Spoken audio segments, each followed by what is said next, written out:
Hello and welcome to Truth versus Hype. One of the big global headlines this week was a report by the global advocacy Oxfam that points to how inequality has steadily worsened. About a small handful of people own as much as the bottom half of the world. A report that's meant to coincide with and embarrass the global business and political elite who gathered this week for their annual retreat in Davos, Switzerland. The report once again underlines how inequality remains a burning challenge to the world. Not just to poorer countries like India, but even developed ones. So over the next 30 minutes, we look closely at the riddle of inequality. Why is inequality, despite all the hand-wringing over it, on the rise? How does this tally with the decline in poverty? What sort of threat does it pose to India and to the world? And how do you get rid of it?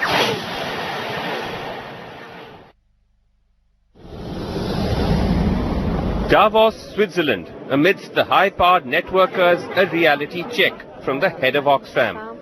A chance to share with the top 10% some hard facts. The global 1% now own more than everyone else combined. Its 2010 report found 388 individuals, as many as you can fit on a passenger plane, owning as much as the poorest half of humanity.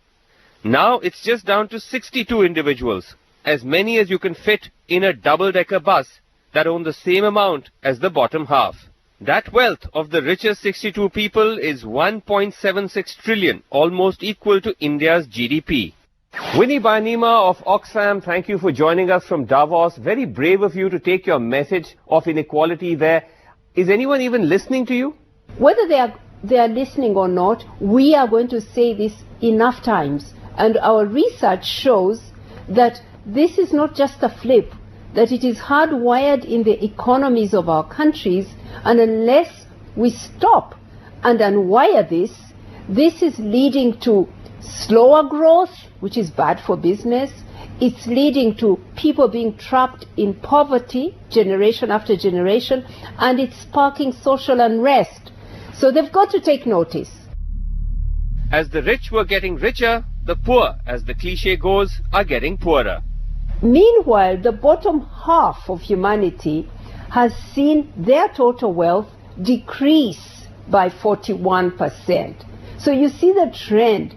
It is huge, it is fast, and unless we put a brake on it, the growth that we are seeking, even big business is seeking, will not also be realized.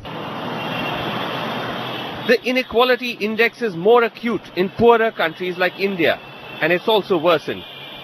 15 years ago, the richest 1% of Indians owned 37% of the country's wealth. Today, they own only 53%. The poorest half owns only 4.1% of the country's wealth. India is actually, given that, the average wealth is very low, almost 95% of the people own less than $10,000. Per person, and this is all for adults only. And whereas you have several billionaires, you have 185,000 millionaires. So the top 1% does own quite a bit of the wealth. Income and wealth concentration in India today, is probably very high by international and historical standards. So to give orders of magnitude, it's probably closer to Brazil or South Africa, where the share of income going to the top 10% is 50-60%. The persistence of inequality should come as no surprise to Thomas Piketty here in Delhi for a lecture. Piketty's path-breaking 2013 work, Capital in the 21st Century, turned conventional wisdom on its head, that creating more wealth will eventually trickle down.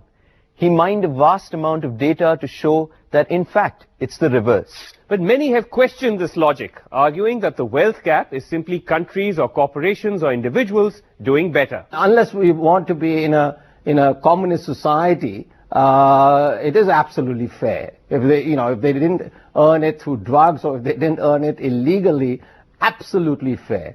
No question about it. The super rich, or at least those who believe in the free markets, will turn around and say, look, the rich are getting rich because of their hard work, because of the fact that the globalized economy is growing. So what's the problem with that? Let me put this very clear. It's not a problem at all to have people who are billionaires, people who are individual, people who are poor. Right. As long as everybody goes up together, more or less at the same speed.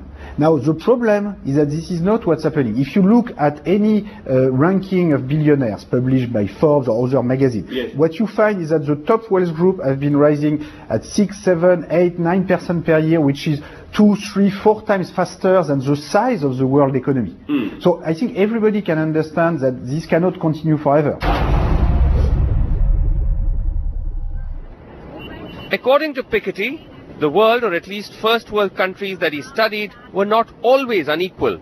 So what we see, for instance, in the 20th century, yes, is that it is only after World War I, World War II, and the new social and fiscal reforms that are put in place in developed countries in the post-war era that we have a more balanced distribution of income and wealth, as well as more sustainable growth. Now, since the 1980s, 1990s, we've entered into a new era of excessive financial deregulation. One of the most striking manifestations of inequality across the world and in India are the growing wage gaps. CEOs at US firms have seen their salaries increase by more than half since 2009, while ordinary wages have barely moved. In India, it is no different. Where would we expect wages to be, let's say, highest per capita? We'd expect it to be the highest in the organized manufacturing sector, because the organized manufacturing sector is unionized to not now the degree of unionization is declined, but it is unionized. It has the public sector to look to where you need to move your wage and working condition standards, etc. And even if you look at that segment, and you look at what is the real wage per employee or per worker in the period since the 1980s, this is from the data of the annual survey of industries, right up to 2013-14, you find, well, initially a slight rise, but then subsequently stagnancy and a decline. So you're actually having a complete freezing of the real wage rate of the organized worker. In the early 90s, with the removal of caps on CEOs' salaries, immediately pay packages started shooting up. Now, thanks to new rules which mandate companies to share this data with the stock market regulator SEBI, we know how acute the gap is. The top 5 companies with the highest gap between the CEO and the median wage includes ITC, TCS, Reliance, and more.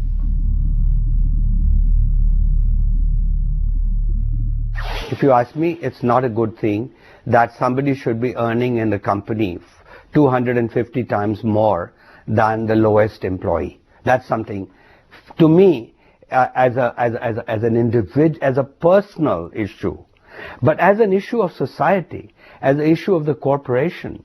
If the company, if by paying him that much, the company is prospering, and prospering brilliantly, that means everybody is rising. Unprecedented rise of top managerial compensation in the US, which are very difficult to explain simply on the basis of education or productivity. When you see top managers who get paid $10 million a year rather than $1 million, it's very hard to see in the data any evidence that this comes with higher productivity, more job creation, etc. Or at least, we could not see it in the data we had at our disposal. The second big trigger for inequality has been taxation, which, like with wage rates, went from more to less equal. The trigger for a more equitable tax, says Piketty, has come from emergencies, less to do with social justice. In my country, in France, the income tax was created in the summer of 1914, and this was not to pay for schools. This was to pay to go to war with Germany. And then after 1945, these same instruments were used to pay for social spending, schools, social security was created. But this is not something that happened, unfortunately, very regularly. What's you think a realistic or a reasonable tax rate that the rich should be paying, let's say in a country like America or in the West, compared to what they're paying now? Well, again, we start from a situation where the system is typically regressive in the sense that the effective tax rate people pay at the top tend to be less than at the bottom. So it needs to be put progressive. How far do we need to go? It's difficult to have a quiet discussion about taxation. But won't raising taxes slow down growth or hurt entrepreneurship? And I think it will. Piketty claims it won't. Let me simply say this. In the United States of America, between 1930 and 1980, So during half a century, on average, the top income tax rate applying above $1 million in annual income was 82% on average. Okay. Since Reagan, it has been reduced to 30–40%. Now, the evidence is that, if anything, productivity growth was higher back in the 50s, 60s, 70s than it has been since the Reagan data shows this. Yes, the productivity growth of the U.S. economy since 1980, has been 1.5% per year in per capita term, whereas it was, 3% per year in the 50s, 60s. Okay. You're now probably a millionaire yourself, or close to it. What sort of tax do you pay? Well, on my copyrights, I will pay in France, 60–70% tax, and I would like to pay 80–90%. You spend it wisely, you'll get more return. I would say if you spend it wisely, there's an equal argument for decreasing the tax rates. Because now you're getting much more, if you will, bang for the buck than you got before. I can make the argument that by increasing the taxes, getting more revenue, governments get sloppy. And there's corruption, not to mention. So it doesn't follow. What does make sense, spend wisely. Now, India's case is somewhat different. Only a small percentage, about 5%, pay income tax. And that number has stagnated, some say, because governments keep exempting more and more categories from paying tax. As for corporates, on paper the tax rate may be 33%, but a steady stream of exemptions ensure they pay far less. Very few Indian companies actually pay 30%. One. Two, the bigger you are, on the lower your effective tax rate. So no company in India really pays an effective tax rate of more than 26%. Why is this? Because along with the headline corporate tax rate of 30%, we have on the statute books a humongous number of exemptions. Change may be on the way. So I'm very pleased that last year this government committed to do two things. It committed to reduce the corporate tax rate over the lifetime of this government from 30% to 25%. And they committed also to do that by reducing exemptions. So if we have fewer exemptions and a lower tax rate, we'll actually be collecting higher corporate taxes, in my view, in the next 5 years. And I think that's a fantastic reform. The top 1/10 of 1% today in America owns almost as much wealth as the bottom 90%. The shadow of inequality now making its way into the U.S. campaign, especially by the Democratic candidate Bernie Sanders. According to the most recent... This is Sanders in June 2015 proposing to introduce tax measures against the ultra-rich. And that is why, along with Congresswoman Schakowsky, I am introducing the Responsible Estate Tax Act. This legislation, which only applies to the top 0.3%, 99.7% of people will not pay a nickel more in taxes, includes a progressive estate tax structure so that the super wealthy pay more. But even if countries move towards more fair tax domestic codes, the wealthy have found an increasing number of ways of bypassing it. Like the boom in the growth of tax havens. One recent estimate by Oxfam suggests that $7.6 trillion of individual wealth is currently held offshore. They found out of the 200 companies analyzed, 90% have a presence in at least one tax haven. Vasu, for Africa, it is staggering. We found that African rich individuals have 1/3 of their wealth hidden offshore in tax havens. That's about $500 billion. If that money was taxed, Africa could get $14 billion, and that could pay for the health care of 4 million children to save their lives, plus pay for all the teachers that we need in the schools in Africa to keep all the girls, all the children in school. And there is Africa with a begging bowl asking for aid, when the money that could be taxed and that could give dignity to our people is sitting in tax havens. It's just unacceptable. There's also been a boom in services which find ways of bypassing curbs on the amassment of wealth. There has been a lot of growth at the top end in what people call family offices, which provide a far more personalized service and tend to cater to people that are extremely rich with maybe $50 million and above. There's been really big growth there. But in general, the reason there's been such growth is There's obviously been a crackdown on things like trusts. There's been a crackdown on a lot of these things over the last 15 years. And wealth management companies, I think, are seen as the best place to manage wealthy people's money. Or the very wealthy simply relocate to destinations with less tax burdens. There are around 600 to 700,000 US dollar millionaires in India. And we did a study on migration habits where we compared the domicile of people on our database in 2000 to those same people in 2015. And we estimated that around 80,000 Indians had left India, or their domicile had changed between 2000 and 2015. Not so much the people with between 1 and 5 million US dollars, but people with 30 million US dollars and above. They tend to go to places like Singapore, the UAE, or at least base themselves in those kind of places, because the income taxes and the corporate taxes are so low there. Piketty's book proposes a solution, a global wealth tax, which hasn't convinced everyone. Is that realistic? Because many people say, how is that actually going to work? Who will be this universal tax inspector that's going to impose it? How will revenues get distributed? It's just a plan that's not going to work. Okay, two things. First, we can make a lot of progress in terms of international cooperation. I am absolutely convinced about this. Look, a few years ago, everybody was saying that bank secrecy in Switzerland will be with us forever, and it just took a few US sanctions against Swiss banks for the Swiss government to change their law. So the view that we cannot change this, that there's nothing we can do, that tax havens are too strong for us, I think it's crazy. There's a lot we can do. Winnie Bayanima, now one of the solutions you've proposed is the shutting down of all tax havens around the world. Is that even realistic? Of course it is possible. What we have, for example, last year, the G20 countries agreed a set of reforms to reduce tax dodging.